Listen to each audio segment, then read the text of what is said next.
Good Friday, everybody, and welcome to the weekly Vasl, where we're going to try to make difficult conversations easier. And today's topic is going to be billionaires. Are they morally wrong or are they okay? Now, where does this story come from? Recently, at the time of recording, there was this submersive that was going down to visit the Titanic. It was a very expensive submersive, where a lot of rich people are on board, and it got missing for a few days. And then, of course, we heard the tragic news that it imploded and all of the people who were aboard died. Now, a lot of people have difficulty battling with this because at the same time when this was happening, there was a refugee boat that capsized near Greece, and there were a lot more people, I think hundreds of people there, and it was not receiving the same international coverage as this thing was receiving. And Mudassir, my co-host here with me, is going to be discussing the idea why he felt like this was not fair, and he has his own opinion on why he thinks this how it should be and how it should be planning out. So without further ado, let's bring Mudassir into the topic. So Mudassir, how are you doing? I'm doing pretty good. Um, yeah, I think I wouldn't say that this wasn't a tragedy. Obviously, lives being lost is always something to mourn about, and it did make me sad. But obviously, the general thing that has been floating around the internet that it wasn't getting the same attention, I completely agree with that. But also the fact that people don't realize how big billionaires are. Like I was talking to a friend the other day, and they were also kind of like they kept saying that they did earn the wealth, which again it's debatable. But the fact that they cannot even comprehend the amount of wealth that is $1 billion is a huge sum of money. If you look at the depiction of Jeff Bezos' wealth, if you Google it, you'll also find it online. In fact, it's the first link. So I don't know a single person who scrolled throughout that picture and has seen the whole wealth. And it's a very good thing if you're watching it, and if you haven't seen that, I would request you to go and look. And it will also contextualize how big and how like comparatively how big that wealth is. So I think it's important to have that conversation that how big billionaires are. Yeah, I think before getting into the unfairness of the media coverage, that is actually out of scope a little bit. We want to basically talk about, is it right or is it moral to be a billionaire, right?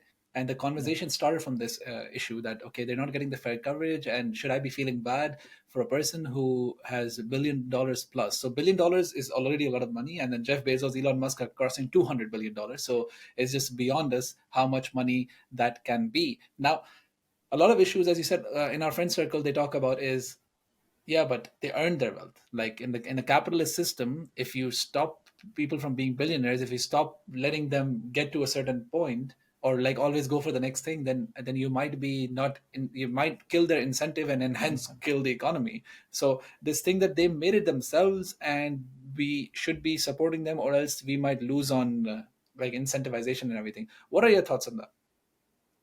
I think the example which I always quote is we've seen the biggest superstar in cricket, football, sports in general, in the art industry, music, painting, and stuff like that. We don't see billionaires. Billionaires, they become billionaires when they make smart decisions, or I would say that they have a method to cheat the system in a way that they climb so up that a normal person cannot even comprehend. For example, Ronaldo, if I'm not wrong, is close to becoming a billionaire, and Messi isn't. And we can have a debate whether or not they're equally talented or not. But Well, the they're fact not. that Ronaldo made Messi is better, but yes, continue. yeah, I actually agree with that. Might trigger a lot of people, but let's not get into that. But yeah, the thing is that Ronaldo knew how to get into the system, like work the system in a way that he becomes a billionaire. And most other footballers, we can argue people are better than him, or in other fields as well. There are people who are much more talented, but they're not smart enough to cheat the system in a way. Again, I'm not saying that's not the skill, and maybe you can argue that should be rewarded, but should it be rewarded to the point that one person becomes billionaire regardless of their overall talent and the other person doesn't? I think the conversation should be like more nuanced than this. Yes, I think. Okay, here's a pushback. I agree with most of what you're saying. Yeah? Yes, you're right. It's cheating a system till an extent, but that blueprint is available for everybody, right?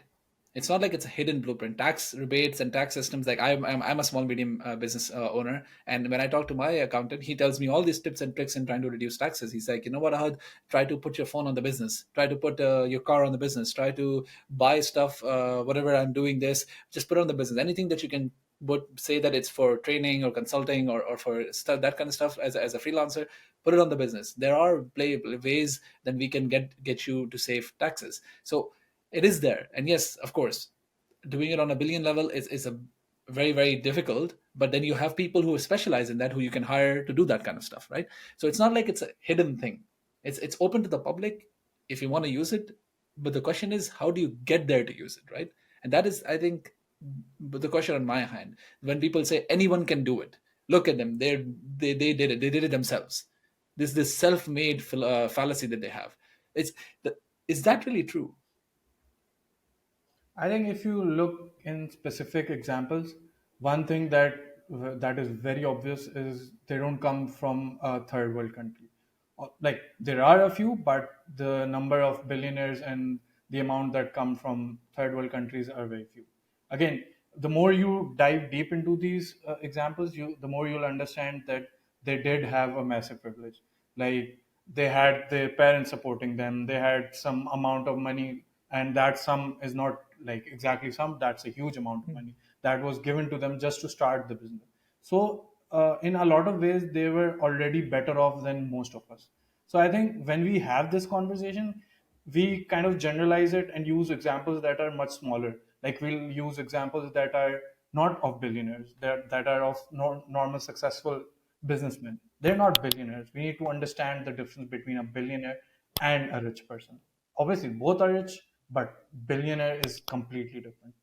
Yeah, I think it is difficult to grasp, as you said, what billionaires are, but it's also difficult to grasp the amount of privilege that we're in sometimes, right? So, to give you an example, you just said some examples, right? So, Jeff Bezos was given $300,000 from Yeah. his parents to start off Amazon, and Amazon wasn't profitable for the first 8 years of their lives, of its life. So, he wasn't making money, he was bleeding, and somehow he still had enough money to survive. And of course, don't let's not put the responsibilities on top of that. Like a lot of people have to give more to their parents, to their spouses, or like, you have responsibilities, and in certain kinds of privileges also help you in taking away those responsibilities. Maybe that's the eastern part of me speaking. Maybe in the west you don't need to have those kind of responsibilities. That's also fine. That's great. That's their own thing.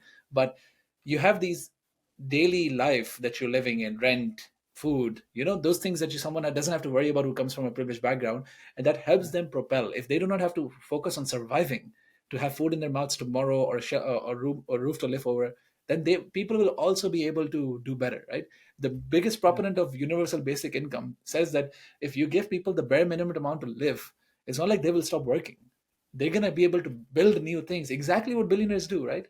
These people who are privileged are coming up with all these great ideas, and you're like, how does it come? They're smart. They're not smart. They don't have to think about surviving. So if you give all of the people enough money to survive, then you will get more artists, business owners, and ideas, because they won't be focused on getting the next paycheck to pay the bill, but they'll be more like, okay, I'm covered. What crazy thing that can I do? Because I know I have something that I can fall back on. And it comes again and again. You have Jeff Bezos, for Bill Gates as well. His mother was in the municipality that granted him his first tender to set up the whole infrastructure in that municipality. You have Elon Musk, whose parents own an emerald mine in South Africa or somewhere. So all of these people were rich people. And from rich people, becoming more rich is very easy. Like we have the saying in Pakistan, right? What does it say? uh, I'll say it in Urdu, then I'll translate it in English. But 1 lakh se 2 lakh banana mushkil hai, but 1 crore se 2 Yeah. crore banana आसान है, right? So, It means going from 100,000 to 200,000 is difficult, but going from 10 million to 20 million is relatively easy. And that boggles my mind sometimes, how we forget that the curve is not linear. It's exponential. The more you are up, the more higher up you can go. So we established that billionaires are not self-made. We established that this is too much amount of money for a person to have. But now the main question is, going back to the initial conversation, what is the morality behind it? Why is it wrong for them to have this much wealth? I think there are two aspects of it. One, obviously, the inequality of wealth there will be in the system. One person being so rich and the other person struggling to have food in their mouth. Obviously, that is one aspect to it. but the other is the kind of power they have. One thing that you'd find very common with billionaires is they spend an awful lot of money on political marketing. They'd spend on ad campaigns for politicians. This stat I was just recently reading was in the last election campaign in US, there were about $14 billion spent alone on the political campaign for different politicians. That is a huge sum of money. And if you compare that with what billionaires spend in philanthropy, that's like the top 20 spent like $7 or $8 billion. So you can combined. see the stark difference, and that 8 billion is the whole year. Election campaign is a short thing that happens after 5 years, and then the cycle repeats. And there are other times where these billionaires spend their money. So what I'm saying is, even if they're doing good things with it, they're doing it with power that is in the hands of a few people, and that power can be very dangerous. They could think that this, for example, Elon Musk is strongly believes that AI is a big problem, and maybe he could be right. But if a whole bunch of people who know what AI could do or the harms of it, they tell you that it's not, their opinion wouldn't matter as much as Elon Musk. Elon Musk is not an expert in that, but his say is more important than any other person, that like, if unless that's a billionaire, but he has more power to that. That's the problem. Yeah, I understand the lobbying part. I think lobbying, again, this is a bit of a digression, but lobbying is a very stupid part of democracy, right? That the concept behind it is flawed. How can you use money to be able to pass your laws, which you should be trusting the government to do anyways? So it already creates a dichotomy, right? Like, but that's a digression, and that's exactly the problem with having a lot of money. You start skirting lines, right? It becomes easier for you to be above the law. It's not just about credibility, as you're saying. Okay, people listen to Elon Musk more. Okay, credibility is one thing. If you're so rich, that's one of the reasons Donald Trump was being elected, right? They were like, he knows how to do business. He's a millionaire, billionaire, so he must know how to run a country. It's not the Yeah. same. But people are like, oh, it must be like, because in the end, countries also work with money, and business also works with money, and countries also look for growth, GDP, and they also look for growth in their sales or whatever. So it's apples to apples, but it wasn't. But Yeah. the main issue is not just being able to do business and being a credible personality, but also the fact that the amount of rules that are skirted for you is beyond me. And it's not just because, like, just because you're a person, but just because you're rich. So a good example is Ronaldo is right now in Saudi Arabia. He's a big personality, but he's also very, very rich. So a lot of rules do not apply to him. A lot of Saudi rules that are applied to the Saudi public are not applied to him. They're like, okay, you're allowed to drink in public, you're allowed to do this or whatever. I do not know clearly, but those kind of things are there.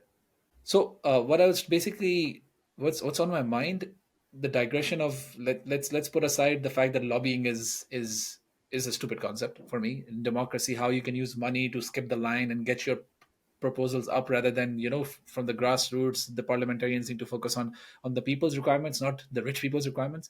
But I think, bringing it back to billionaires, aristocracy was always there, right? It was always there, and it was always easier for few to control for the masses. And for billionaires, it becomes much easier to skirt the rules. A lot of things do not apply to them. A lot of things that they do are things that normal people cannot do. Tax evasion, for example. There was this very interesting uh, statistic about Google in Ireland, that they reported 0% profit in the year of 2016. That's impossible. So they paid zero taxes on it. Yeah. Now, people like you and me cannot do that. But as I said, the blueprint is there. So I'm actually struggling. You might think that I have an agenda here, thinking like, what, let's prove somehow it's more. But I'm struggling to understand, if the blueprint is there, and we are all privileged. Mudassir, you're privileged till an extent compared to your peers. I'm privileged till an extent compared to my peers. So why is it not possible for us to be that? For us to be billionaires, Yeah, like, or very rich, filthy rich. Like, is there an access? Is there a like, is there a barrier to entry, or is it just, it's just in our heads that we think it's wrong just because they have a lot of money? I think the I wouldn't say that we cannot be billionaires. Again, that depends a lot on our capabilities, but uh, obviously the path that we would have to take and the difficulties we would have to face are a lot different than a person from a first world country with a privileged background starts doing it. Again, $300,000 could be like the entire saving of countries even. So again, the amount of wealth is so huge and the privilege is so different that I don't think that is possible for most people in living in third world countries to be that rich. Yeah, but I get the third world country problem. I think that's Yeah. natural, right? Even a third world country, a person earning minimum wage is very different from a person earning minimum wage here in the Netherlands, right? So that Yeah. dichotomy will always be there. That okay, you have the first world countries which became this rich because of the colonial past, because of smart decisions. Like for example, it's not just the colonial past. Scandinavia was not that active in colonialism, but they were very active in oil and gas, and somehow they managed to make it so well that they're now one of the wealthiest countries. In my opinion, I do not know if they have a colonial past. So do double check that for me if that is the I don't case. think so. But so it's not just because that Saudi Arabia, take the Middle East, like oil money, not just exploiting other kinds of resources. They do exploit labor, but it's not just that you became rich out of wrong things. You can just become rich by the Singapore, Hong Kong, were cities that became rich out of nowhere, right? Became hubs that were very important for big countries. So my major point that I'm trying to make is that the wealth here will always be different from the wealth in the third world country. But in third world country, Yeah. you also have very, very filthy rich people, right? It's not like you don't. They might not Yeah. be billionaires Disparity still by exists. yeah by dollars, but they're still billionaires by their own people, right? If in Pakistan your average income is like 50 to 100 euros a month, then people who are earning 10,000 euros a month are already billionaires by that context because they're like umpteenth amount time more than an average person. So in that context, it becomes a bit more relatable. We can reach that, can we not? So Yeah. if we can reach it, and we believe we're reaching it out of just not just our privilege but also our capabilities, why is it wrong for us to judge these people? Why is it I fair think for us to be that like, that's yeah. I think that's a very good point. At the end of the day, it does boil down to the disparity. If you're living in a house that's like 1,000 square yards and people in your country are struggling to have food or just the non basic necessities, I think that is a huge disparity too. Uh, but also, I think again the relativeness also varies a lot. For example, just recently Pakistan secured a loan of $3 billion. That was that was the bare minimum that was needed for us to avoid default. Again, that's a separate conversation about the economics, but the fact that $3 billion was all that needed for a country to survive it. And Jeff Bezos' last I checked had $185 billion. Probably he has more now. hmm. So the fact that that's more wealth than entire countries combined actually. I think that this is something we need to emphasize as well. I'm not saying other disparities are okay, but it's also important to contextualize the amount of wealth these people have. Yeah, I agree with that. I think what I'm trying to wrap my head around is how can you have a world without billionaires in this capitalist system, right? So one argument we had was self-made. We discussed that. The other argument we have is, yeah, but okay, if you take away the incentive, if you stop them from being billionaires, there's some claims are like, okay, 999, 99, 99, it should be the max they can go for, and like after that, everything is 100% taxed, right? And the government should take over all of that money. People on the other side of the aisle, they argue that no, that would disincentivize people. Then they would just rather blow everything off than do philanthropy or make business or make jobs.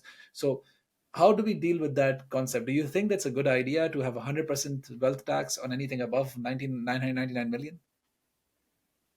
I think the other side of the aisle that what they're saying is that it eradicates the incentive. I don't agree with that, first of all, because even to manage to hold that wealth, you need to make some smart decisions. It's not like the wealth would stay with you. Inflation is going to affect it, other business environment, and a lot of other things would affect it. So you need to make your business profitable, and your business needs to grow. Under capitalism, if your business stops growing, your business is kind of failing. It's If it's not failing right now, it could fail a few years from now or a few months from now. So I think it's not the same, first of all. The second thing is, I think more than just choosing a number and trying to text beyond it, for me, again, I'm learning about it and I'm not claiming to be an expert on it. But the way I look at it is, it's the government's job to provide the basic necessity. I believe education to the point of undergraduate degree, food, security, safety, all of this are basic necessities. As long as your progressive taxation ensures that every citizen of the country gets that, I have no problem with people getting wealthier than the normal people. Again, that's still a debate whether or not they would exercise their power once they get rich and take away some basic necessities as well. But it's very important to tax to the point that the basic necessity should be there for every human. Yeah. Well, that puts me in a pickle, right? Because in Europe where I'm based, that's mostly covered, right? You have people are allowed food. They're allowed residence if they don't have. They're allowed a cash disbursement if they don't work or cannot work. Uh, Education is free. Healthcare is free with insurance. You have to pay insurance, and that again you can't. Then you get money from the government to pay for it. And undergraduate degree is ridiculously cheap for people like us because we come from Pakistan, and for us education is so expensive. It's like 2,000 euros a year, and that also you get on a 0% loan by the government if you want to take if you want to do it yourself if your parents cannot pay for it. So in this scenario, it becomes very difficult to justify taxing them more than you need to because all of this is possible, right? But it still is difficult. And Yeah. why I say that is because now I want to take the conversation on a different turn, that you cannot get this rich without exploiting or making someone else worse off. That is a debate I want to have because I think a lot of people disregard this fact. They don't understand that, okay, you do your work, you put in the grind, you and I do it, and somehow we become rich. But that is far from the truth. You will have to do stuff like outsource your supply chain from a dollar-based labor market to a rupee-based like labor market, and there you might be paying them fair wage supposedly. Even if you are paying them a fair wage supposedly by rupee standards, by dollar standards you're exploiting them. But then my question is that fair? If for example I pay someone in Pakistan, I pay someone like 50,000 rupees to work for me, or 30,000 rupees to work for me, which is the average for an educated person, right? But I know if I try to find this person here, I'll have to pay him 1,500 euros. That turns out to be 4.5 lakh rupees, like for 450,000 rupees. uh I think yeah, that's the math, right? Yeah, 450,000 rupees. So Yeah. is that fair to take advantage of the currency and the different labor costs? Because yeah, that they exist and their life is going to be good there earning 50,000, right? And their life will be great earning 450,000, but no one in their right mind would pay 450,000 if everyone there agrees that their worth is 50,000. But I'm taking advantage of that because the product they're making, I'm bringing it here and I'm incorporating their 50,000 as cost compared to the 1,500 that I put in the cost. And because of that, my margins are this high. And now I'm Yeah. selling the product in dollars and euros. Is that smart, or is that cheating the system? I think uh, we would have to broaden our horizon for that, because a big part of it also comes because of colonialism. Why some countries progressed way more than the others were, which you're exploiting. But that would be a digression, and we wouldn't want that. I think right now it's important that we first choose our battles. We cannot have everything at once. I know these things will occur, but we can at least prioritize their health. For example, we keep hearing about the Apple factories in China, how there are human rights violations over there. Or we hear about Saudi Arabia or Qatar, where again there are extreme human rights violations. Maybe if we can start with the extreme measures first, that would be better. I'm not saying that these exploitations wouldn't exist and they can be completely eradicated, not under capitalism at least, but we can choose our battles, in my opinion. Yeah, I understand. I understand your point. And human rights violation, this is a digression, so I'm not going to go there, but human rights violation also Yeah. becomes subjective from country to country, right? Yeah. Because of the value of labor, because of all of those things. So that becomes a bit difficult for me to explain the point. But if we just stay on exploitation, Yeah. what are other cases you think billionaires are exploiting? So we know that they're exploiting the tax system. We know that they're exploiting the political system. We know that they're exploiting the labor system. We know all of these Yeah. three things. But what else are they exploiting? Who are they taking away from by giving them money? Or is the pie getting bigger? That is, I think, for me, very important to justify, so that maybe Yeah. I'll be like, okay, it isn't that bad. We will pick our battles. If we give everyone a safety net to get like labor rights fixed, a human rights violation fixed. But for billionaires, that still is going to be a drop in the bucket, even if they do that, Yeah. right? So they Yeah. will still be billionaires. That's what I'm hearing from you, is if they maintain all of this stuff, a progressive tax system, labor rights initiatives are clear, and everything is done, then you're okay with billionaires. No, I don't think billionaires would exist in that case. But again, that's a separate debate because that requires a lot of economic understanding and economic models in general. But I also think that like there was this case of Nestle. They started selling where there was this water shortage in Zimbabwe. So what they did was they started selling Nestle water over there, and they started giving it for free. It, obviously, nothing is free. If you're not paying for the product, you're the product. So what they actually made a deal with the Zimbabwe government that this will eventually be paid off as a loan. That loan became so huge that the Zimbabwe government couldn't pay a single company. So the point is, becoming so big, like I said before, comes off with powers as well. So we do have to limit those. Again, it's also important to reward things like you mentioned, the pie getting bigger. It does get bigger at times. For example, I keep quoting this example with a lot of my friends and stuff.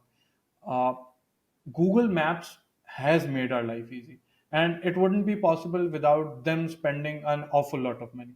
So I do understand when this money is being spent for research and you're making better use of the same resources, and billionaires do that. Sometimes even governments don't realize that research on certain things would be as beneficial to the people as because again they have so much money that they're more willing to spend on a lot of things, and one of them, if it does work, it it is it is making better use of the same resources.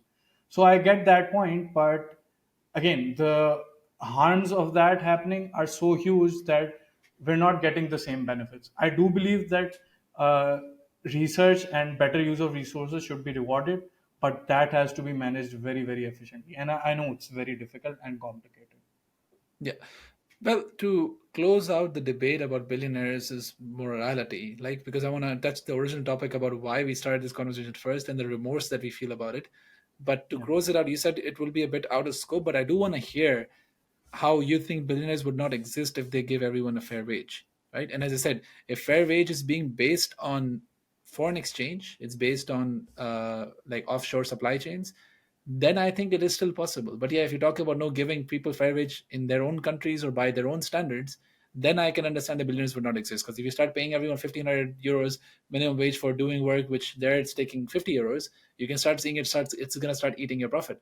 But if you're paying them a reasonable wage instead of 150 euros, you still are going to be getting a lot of money left over. So what are your thoughts if you can make it, again, this is a conversation that's supposed to make difficult conversations easier. It's supposed to be nuanced. It cannot be Yeah. simple. So we are okay with having difficult conversations. So let's try to dissect that a little bit. Yeah. Um, I think paying minimum wage and exploiting other countries, would is definitely a part of it. But as I mentioned before, it comes off with a lot of other things as well. For example, the lobbying part um, is just one side of the picture. What that lobbying does is it makes favorable policies for you. That favorable policy in turn makes more wealth for you.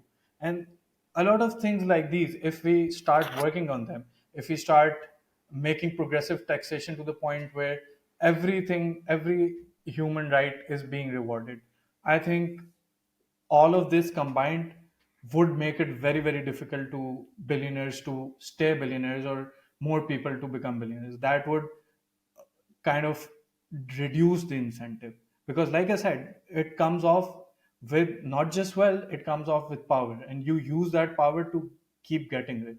If you can break that cycle, I think this problem can end. Yeah, I agree with that. I think with lobbying, the biggest issue with lobbying is that it gets you those favorable policies. But those favorable Yeah. policies, more often than not, I'm assuming, is related to tax breaks, right? It is related to favorable conditions for companies to be functioning. Because I would not expect any wealthy nation to pass laws that would limit human rights just because a company can make money. It was mostly be passing laws to reduce the tax burden on companies while keeping the tax burden on the individual level same. And I think that's where the trade-off comes, right? That you're like, okay, why is a company paying 2% tax while I'm paying 40% tax? That doesn't make sense to me. And that happens here as well in Holland. Like if I am a normal employee, I pay 30 between 37 to 60% tax. And now I switch to a small medium business owner, and here I have to pay again between 37.5 to 50-60% tax. But now I Yeah. have an option of switching to a registered company, and now here apparently I can reduce my tax from 40-50% to 20-30%. It's again, as I said, it's in the game, it's in the system. They're like, if you are earning a certain amount of money, it makes more sense for you to move on this side because this side is going to give you more tax breaks than this side. And I'm like, yeah, but why is this side and this side not available to the general public? But just that's how the system is developed. It's developed to reward companies because their argument from a capitalist point of view is, if you reward companies, they hire those people and they give them a wage. So you need to give them the leeway for them to be able to do that. But yeah, you can give them the leeway, but you just need to cap their profits till an extent. There are some countries Yeah. that are planning that out, right? In France, in Europe, and a few other places, they're starting to target revenue instead of profit for taxation now, because they're like, you're lying to us, you're manipulating the money in such a way that you're not paying any taxes, and we need taxes. So now we're just going to start Yeah. charging you on your revenue because that makes it more clear.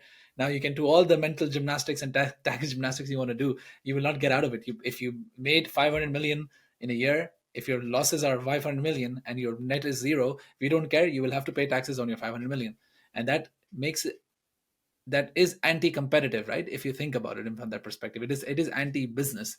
But then maybe we need to revisit the concept of business. There's a lot of things, as you said in the start as well. There's a lot of problems with this concept of always growing economies or always growing businesses. We are coming to a new concept of circular economy and circular businesses, where if you're staying, that's also good. It doesn't mean if you're not moving, you're dying. It's like it's a circle. It gets recycled. Products get recycled, and everything works. And maybe that would solve the conundrum of billionaires, because I still, even with this conversation, it still is a struggle to go back to the original problem where this came from. You said, for me, the outpour of grief is not morally right because they are billionaires compared to what happened to the refugees. Do I have that correctly? I wouldn't stop them in grieving for anyone. They can grieve as much as they want. They can grieve for whatever they want. But I do think it's important that they know what billionaires are.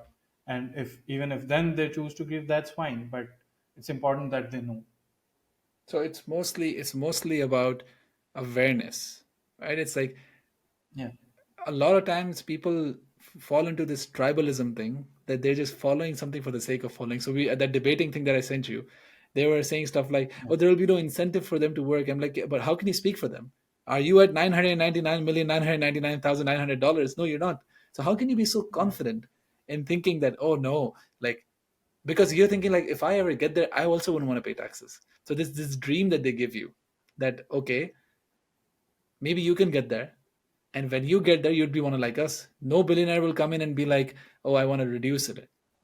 And I think it's also important to understand that they're not constantly doing business. After a certain point, all they're doing is they're trying to protect their wealth through these Mm. lobbying, through parking wealth on other countries, to parking their wealth in tax havens. So you need to realize that they're not constantly doing business out of that money. They're just making money out of that money at a certain point, and there's nothing you can do about it, because there's this term that they're too big to fail. Again, that also adds to the problem, especially for smaller countries like India, Pakistan. For us, these billionaires and them opening businesses over here is very important for us, and they're like a big part of our economy. We cannot let them fail. That's the problem. Yeah.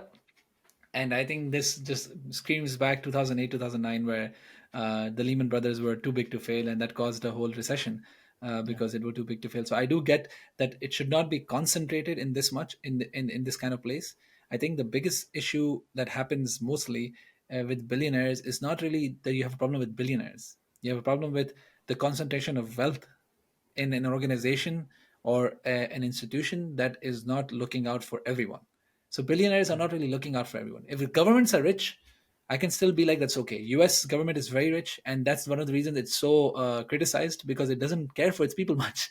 It's a lot of like free market thing, like, no, you need to do your own thing, American dream. And I was talking to Phil in our last podcast. He also mentioned this, that it's the Calvinist nature there, that I was blessed by God because I'm doing something right, and you are like this because God is punishing you because you're not doing something well. So it's like, instead of acknowledging your privileges and your surroundings and all the things that you got lucky with, you're rather pointing fingers to, like, no, it's my effort that got me here, and it's your lack of effort that got you this. So that government is separate, but like European governments, for example, are more interested in the well-being of their people. And I think, like, if you have an institution that is doing that, that's great, because as you said, billionaires might do philanthropy, but their philanthropy is, if you would have Yeah. given the people, those people from Africa, for example, or Asia, proper income, proper systems, proper support, not giving them out loans that they cannot pay, then they would Yeah. be able to stand on their own 2 feet and be able to provide for their own people. But we like this dependency. This goes a bit into the last conversation I was having. I feel that we like the concept of dependency. This is the same as in Pakistan. We would not give our maids minimum wage, right? Yeah. We won't give it to them. We would keep them on this exploitative amount. But then if they need money for surgery, for some family emergency, for weddings, we will happily give a shit ton of lump sum amount. And I'm like, if you divide that lump sum amount into months, then they are probably getting the same amount, like a minimum wage amount. But they're like, no, it's okay. When they need us, we're here. So I also have this feeling that there's this human element there, that you like to be needed. And I Yeah. think that's bleeds into philanthropy a little bit as well. That's why people do philanthropy, because it's all about optics. It's all about feeling the need that you're doing something right with all the money you have. And I don't know how to feel about that. I don't know if, first of all, I don't know if that's true. And second of all, I don't know how to feel about that, if that is true, Yeah. that instead of setting up systems and instead of making people independent, or enabling institutions, we like to keep the power in our own hands because we love the that we can play with people's lives. And if that is what being a billionaire is, that kind of draws the last like straw for me, right? Yeah. I think you summed it up perfectly. For another person being so powerful that they can make decisions on my behalf, whether or not you like it, that Bill Gates spent an awful lot of money for the COVID vaccine, that did help us. But isn't it so dangerous that one person had the power to save the whole world and governments don't? That person could go completely mad and start spending on things that are completely useless. Or even if they're spending things, they can, again, you can argue that they can be spent in other ways, in better ways. So I'd never agree to someone having so much power that can influence entire countries, the whole world. That's, I think, too big for me. Agreed. But I also acknowledge the fact that under capitalism, this disparity would exist. The best we can do is minimize the amount of damage that can be done, or the amount of power they would have. I know it's still difficult and complicated, but a start would be to maximizing uh, the general population rather than caring about billionaires and rich people in general. Yeah, no, I think that's very well said, and that's where we would like to end our conversation. I think I can go on for hours. This is something we talk about all the time, so let's end it here. I think it was wonderfully said, and I hope you guys had fun discussing this with us, like listening in. And What are your thoughts? We would love to hear them. You can follow us on the popular social medias.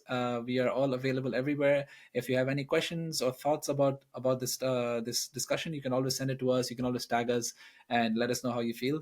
Mudassir is on Twitter. His handle will be down included in if he's interested in having these kind of conversations on Twitter.